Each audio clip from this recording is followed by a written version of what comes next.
between the two islands. Yeah.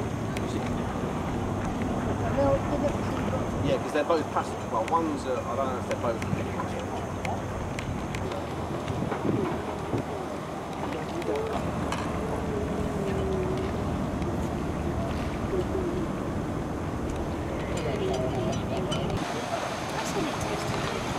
Hey, it is.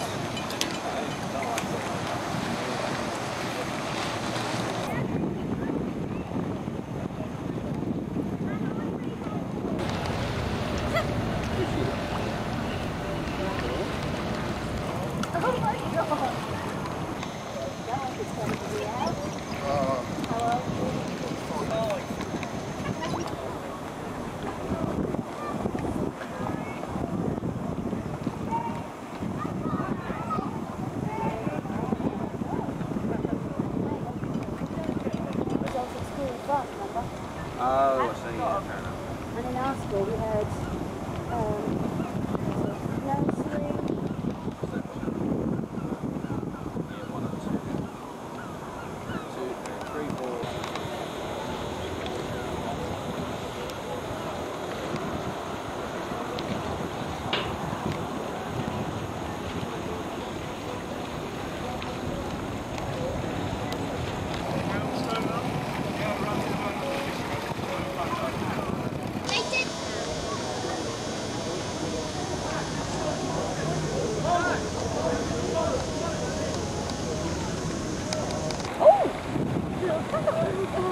Oh, foxtrot.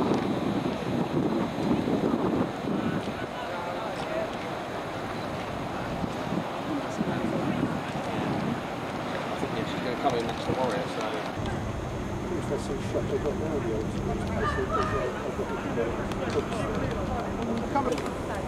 I don't want to be in there till close. Fuck no. Are you working tomorrow? No. Or night?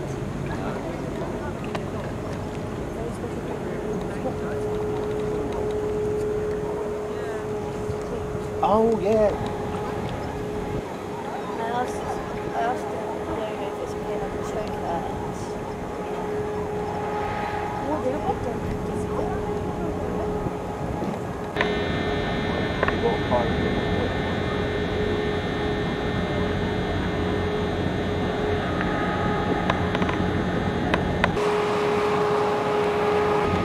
Your favourite creatures? What's that? What they look like? Is that they're different? The next time we get a dolphin, maybe we go that bit of Titanic, you know, where...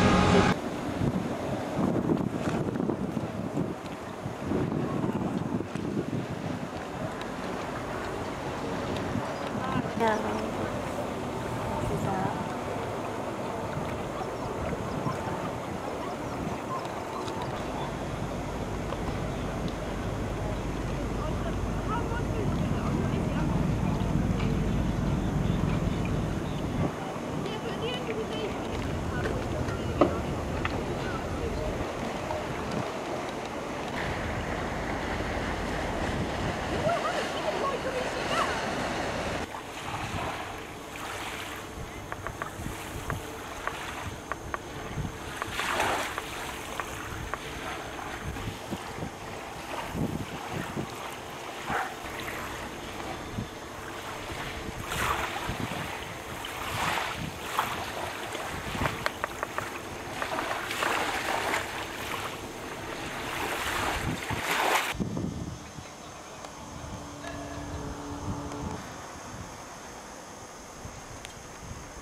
please don't hesitate to speak to the crew.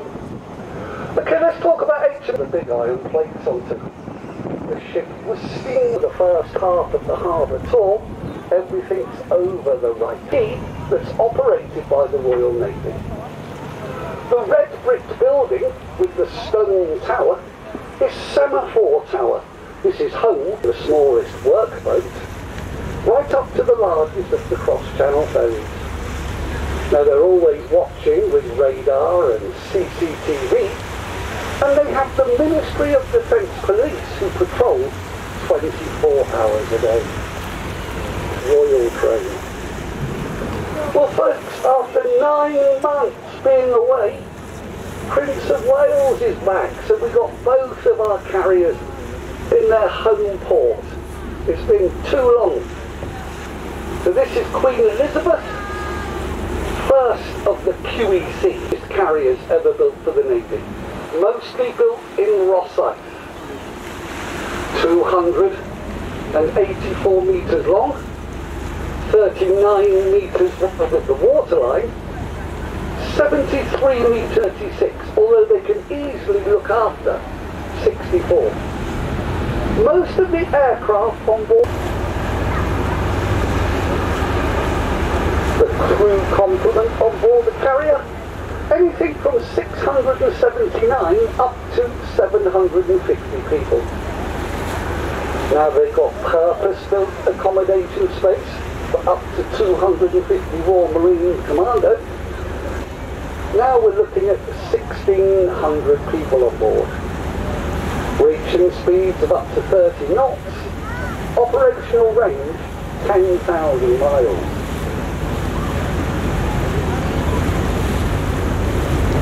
So folks, it's 3 o'clock. She has been up in Rosyth for 9 months, but they've been through the ship. Both of the carriers will be here for August. At the end, Prince of Wales goes to America to finish off flight trials and working with the Marines. The Queen Elizabeth goes on a 4-month deployment. But folks, we're just approaching the high tide now, folks. I always know, if you look over to the right of the dimension it is, Portsmouth Harbour used to be really shallow. You couldn't sail ships in here in the olden days, and when you got here, the north corner, and the tide went out, you would run aground onto miles of marshland and mudbanks. The whole harbour in front of it has been dug out by hand, originally by thousands of Napoleonic prisoners. Now if this wasn't enough for them to do, there's gates over there with the bright yellow railings stretching 30-acre lagoon. We made them dig that out too. When they finish back there, they line the floor with bricks, they let the water flow back in, so you can keep it high tide back there no matter what's going on outside here. So useful during the Falklands War, they were still using it right up. Now folks, it did used to make a lot of people wonder that wherever there was a war zone or something nasty happening, that ship named after the River Severn, there's 2 more of them, the Mersey and the Tyne. Batch 1, River-class patrol vessel. Now all 3 of them they will be instantly identifiable as being British offshore patrol vessels. Of them are here in port in various stages of refit. Now, Diamond hasn't been refitted yet. She's next optional Samson radar, a missile tracking system. 34 knots plus. Now behind the Diamond is, as you can see, she's having a strip down and rebuild of the front missile tracking system. We've got 2 of the Navy's 11 frigates in the port. The Kent, Duke class Type 23, so submarine hunters. Now, frigates just don't go around looking for submarines 24 hours a day. Same level of success looking for the drug runners. There's a big humanitarian side of things. In order to alter course, head to the islands or countries recently devastated by natural disaster arrived. Now look at the difference. The Iron Duke left the port, but she had all the crew's families on board, and this is called Families Day, and this normally occurs very shortly before the ship goes away for up to a year. So look at her, she's all ready to go. She's on the bow of the frigate. That's the 30-acre lagoon. Guys were stretched round here digging all this out. Those are massive sheds over there that read HM Naval Base Portsmouth. Used to be the home of BAE Systems. Sadly, we don't build ships here anymore, but we do have the contract for the maintenance, and that's why HMS Daring over there, Daring, she's had new engines, new generators, a stripped down and rebuild of the missile tracking systems, mothballed. So that was it, guys. We thought, that's it. Normally what happens is she will sit here for 5 or 6 years doing absolutely nothing.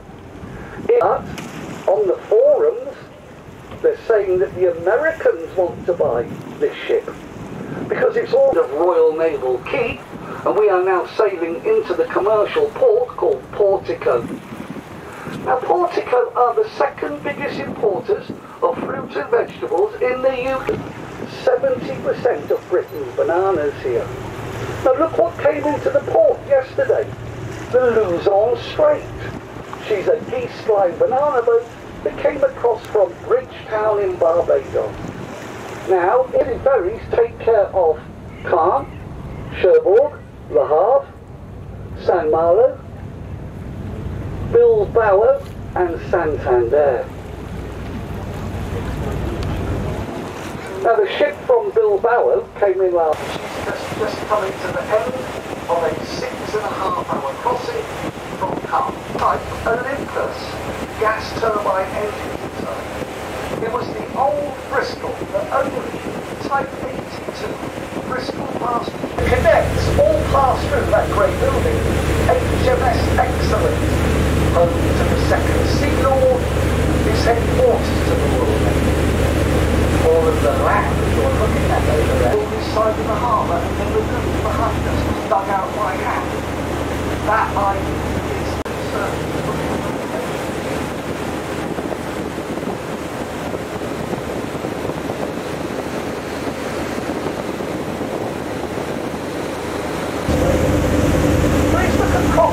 Tugboat, just here on the right, black and white, with a big red funnel on the back. If you've got really good eyesight, you can see it says S.V. Helen on the front. Now, 580 years later, being used by Saxons. Eric, they add on to it, they build all the buildings inside it, and they convert an old road. This is when Portsmouth Harbour had actually become a naval base, within 11 metres. So that will be all the way back to the front sheds behind us on Bud and Southampton. This is the original depth of Old Port here, all waiting there over to the right of us, you see a set of grey crates. Well, look what's coming down the corner from San Michel. So you swing this up, and they can do that in under 1 minute.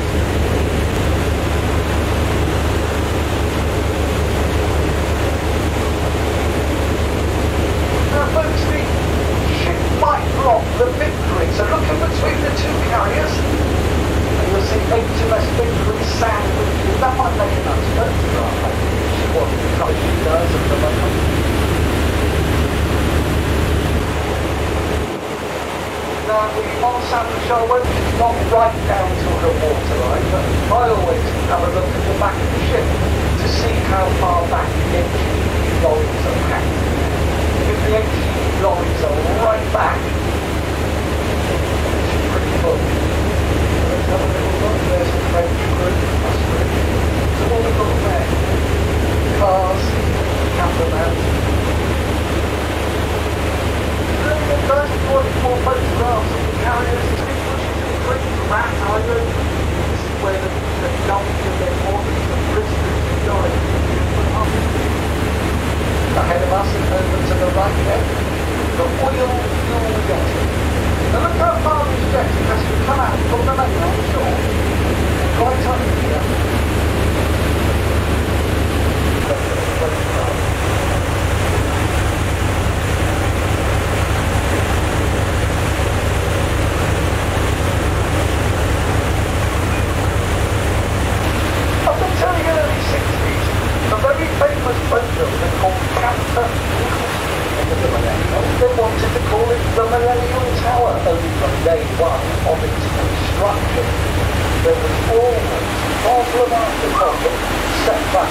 said that, it's eventually completed in 2008.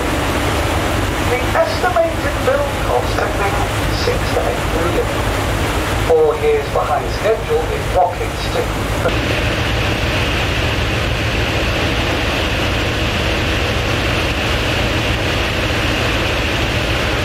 All of those 2 grey hangers back there is a jet from town permission of the King's Harbour Master.